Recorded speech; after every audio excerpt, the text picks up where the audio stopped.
We're back at Comlara Park in Hudson, Illinois, which is now lovingly referred to as our base camp.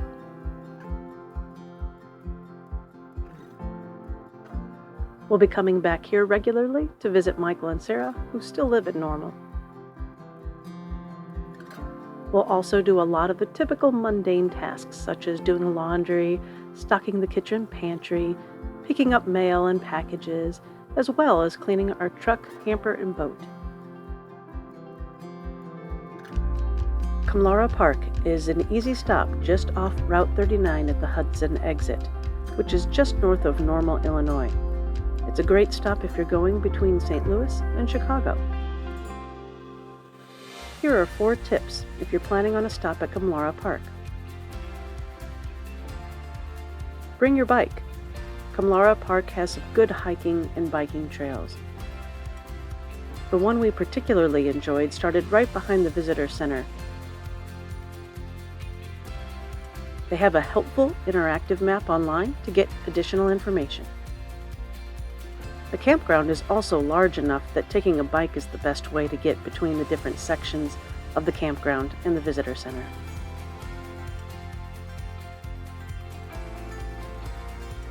If you're bringing a boat, kayak, or anything that floats, you will need a Watercraft Decal for Lake Evergreen. Prices for 2021 are $48 for non-residents, so it's a bit pricey unless you're staying for a longer visit. Alcohol is prohibited at Comlara Park. Now you're informed.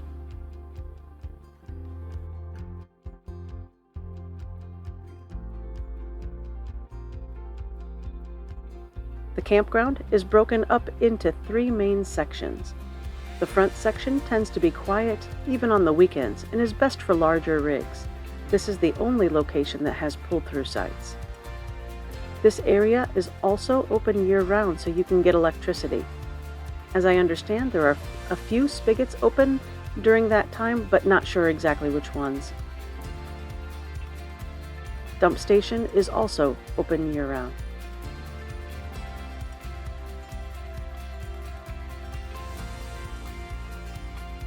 The middle section is popular for locals, especially on the weekends. You'll see a lot of families with kids and people hanging out a little later at night. In the several weekends we've spent there, it's definitely more active, but not rowdy. The third section is mainly non-electric sites. Again, another quiet area. This is also the section for tent camping, and you can be right on the lake.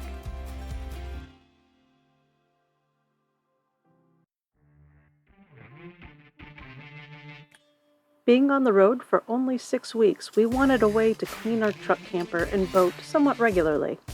Our first plan is to use a blue beacon if available. We needed an option when that wasn't available, so we purchased this Rockpals Cordless pressure washer. As always, check with your campground if this is allowed. Some places do not allow this on site.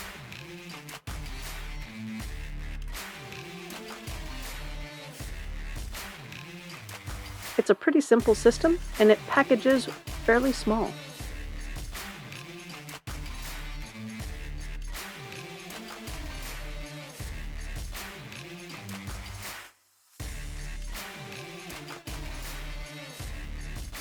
You can make it short,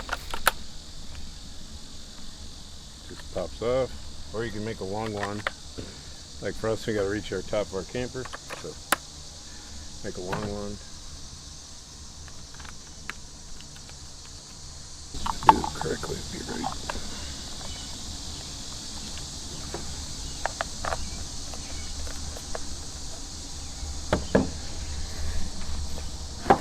And the setup that we had came with 2 batteries, which is awesome.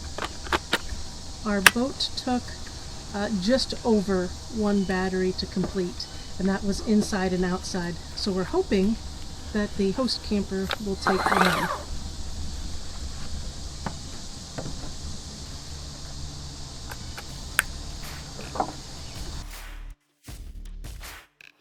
We used a 5-gallon bucket as our water feed.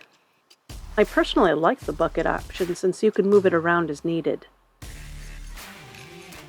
The bucket is also helpful at keeping you aware of how much water you're using. We used between 12 and 15 gallons on the camper. Our boat took a similar amount, though we'll be experimenting to try to get that down to the 10-gallon mark. Since you are pressure washing and minimizing water usage, your site really doesn't get soaked.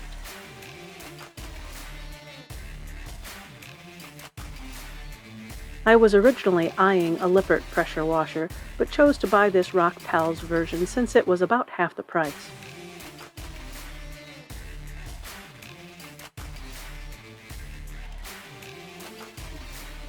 Bottom line, we're happy with the performance of the Rockpals Power Washer. We were able to get both the boat and truck camper washed using only one of the batteries. We also went into this purchase with realistic expectations. This will never replace a home-powered pressure washer. But we now have the option of rinsing off the inside of our boat if we're on a dock, something we've never had before.